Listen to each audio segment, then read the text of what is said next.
আমাদের বাঙালিদের অভ্যাস হচ্ছে বাহিরে যদি বৃষ্টি হয় তাহলে ভেতরে বসে খাই খাই স্বভাবটা বেড়ে যায়।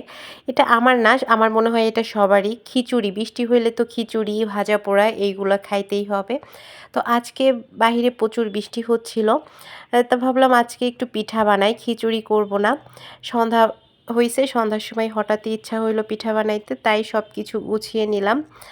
এখানে হচ্ছে আমি শুঁটকি মাছ নিয়েছি বেশি করে, রসুন পেঁয়াজ আর শুকনা মরিচ নিয়েছি। শুঁটকি ভর্তাটা আমি কিভাবে বানিয়েছি সেটাও দেখিয়ে দিচ্ছি। শুঁটকি ভর্তাটা করার জন্য প্রথমে আমি কড়াইয়ে সরিষার তেল দিয়েছি, তারপর বেশি করে রসুন পেঁয়াজ যেটা নিয়েছি ওইটা দিয়েছি। আর শুঁটকি ভর্তায় কিন্তু রসুন পেঁয়াজ বেশি দিতে হয়। শুঁটকি মাছ যতটুকু থাকে তার থেকে বেশি পরিমাণে রসুন আর পেঁয়াজ দিলে ভালো লাগে খেতে। এরপর শুঁটকি মাছটা দিয়ে দিচ্ছি। এটাকে কি শুঁটকি বলে আমি জানি না। তারপর হচ্ছে আমি এখানে শুকনা মরিচটাও বেশি পরিমাণে দিয়েছি, কারণ শুঁটকি ভর্তা যেহেতু অবশ্যই ঝাল হতে হবে, ঝাল না হলে ভালো লাগবে না। আর একটু ধনিয়া পাতা দিয়েছি। ধনিয়া পাতাটা দেওয়ার জন্য না শুঁটকি ভর্তার ফ্লেভারটাই চেঞ্জ হয়ে গিয়েছিল, অনেক ভালো হয়েছিল। তারপর সব কিছু ভেজে নিয়েছি একটু কালার আসা পর্যন্ত, অতিরিক্ত কড়া করব না। হালকা কালার আসলে আমি ব্লেন্ডার করে নিয়েছি, চাইলে শিলপাটায়ও বেটে নেওয়া যায়।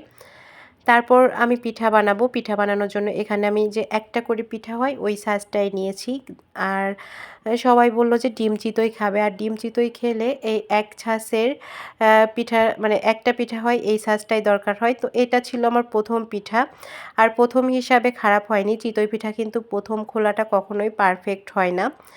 মানে পিঠা ছাঁচটা যত গরম হয় পিঠা তত ভালো হয়। তো সেকেন্ড পিঠাটা প্রথম পিঠাটার থেকে অনেক ভালো হয়েছিল।